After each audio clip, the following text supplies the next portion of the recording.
তো বন্ধুরা, আজকে আমরা একটা নতুন ব্লগ নিয়ে চলে এসেছি। ব্লগটা হচ্ছে যে আমাদের ছোট ছোট ভাইদের সাথে কিছু চ্যালেঞ্জ থাকবে। সেটা হচ্ছে যদি আউট করতে পারে 2 ওভারের মধ্যে তাদের জন্য 2টো বল থাকবে।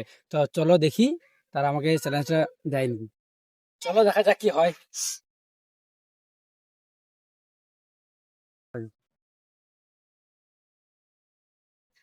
বলছি ভাই, তোদের জন্য একটা চ্যালেঞ্জ আছে। আমাকে যদি 2 ওভারের মধ্যে আউট করতে পারিস তো তোদের জন্য 2টো নিয়ে বলে থাকবে। Challenge accept. চ্যালেঞ্জ অ্যাকসেপ্ট করে নিয়েছে ভাইরা। তো প্রথম বল আসছে, দেখি কি হয়। আমার জন্য 2টো বল লাগে কি লাগে না।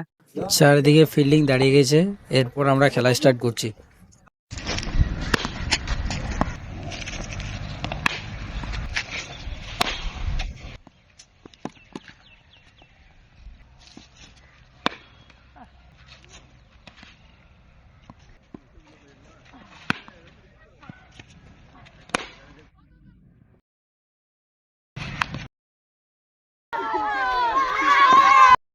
তো ফাইনালি ছোট ভাইরা আমাকে আউট করে দিয়েছে একবার 3টে বলের মধ্যে। তো আমাকে 2টো বল লাগবে এখন। এবার আমি এবং আমার ভাই দুজনে মিলে বেরিয়ে গেলাম বল আনার জন্য।